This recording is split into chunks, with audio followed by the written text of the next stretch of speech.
Good morning. Dito po tayo at dito po. Ayan. Kukuha po tayo ng kamatsili. Manunukit po tayo ng kamatsili. Ayan.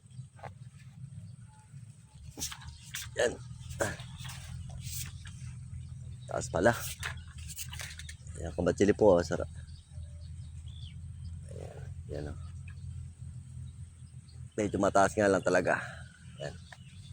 Dapat po ang sukit, ang panukit na dito medyo mataas para kuha po yung ayan o.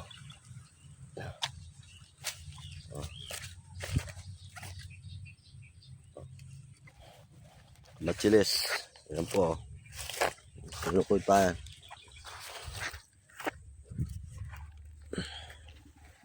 Ayan po sinusungitan ko. Ayan o.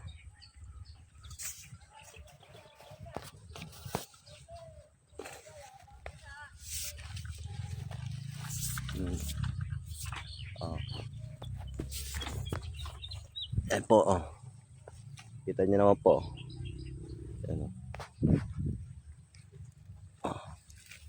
Yan po, yan. Dahil pala. Ayan, oh. Kita nyo naman po. Libre po yan, walang bayad. Oh.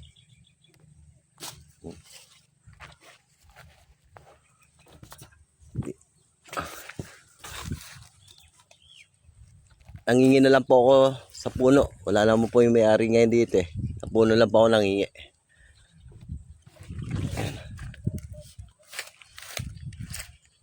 Tsagaan nga lang po talaga ang panunungkit ng kamatsili.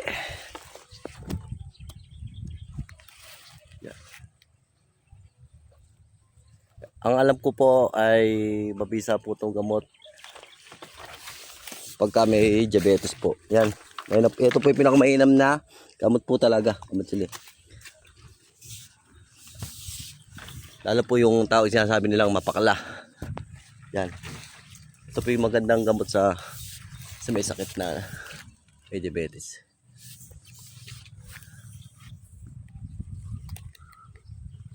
Yan.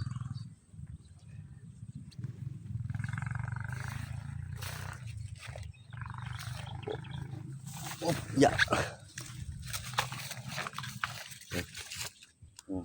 Yan po.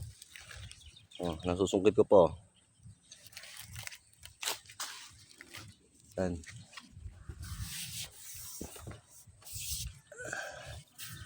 Tsaga-tsaga lang po talaga ang panunungkit. Iba po kasi mataas. Kailangan po talaga gumamit ng taas na panungkit. Hindi na, mahirap po kasi ukitin to kasi nga po marami pong tinik. Napakarami pong tinik dito. Nakadelikado po. Eto, safe na safe po. Basta't mahaba lang talaga yung panungkit.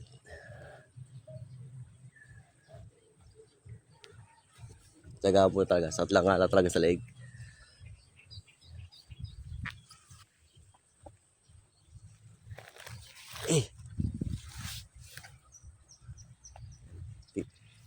Tingnan mo po haba ng panungkit ko. Sobrang haba po yan. Siguro mga 10 feet po siguro to. Hindi higit pa. Mataas po kasi yung bunga. Kailangan po medyo mahaba talaga. Yan.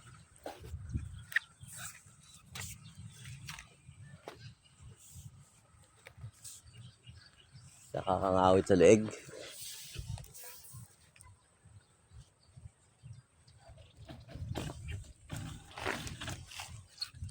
Yung iba sobrang hinog. Kaya ho nalalagas na. Pagka yan po. Nalalagas po iba pagka sobrang na ho talaga. Sobrang hinog na.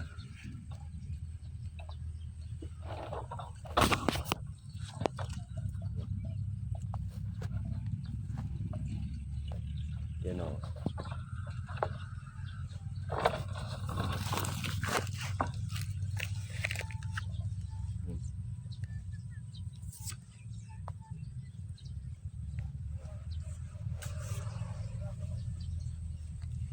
Yan po.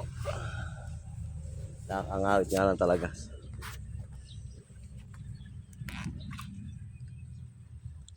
God bless po sa lahat. Maraming po salamat.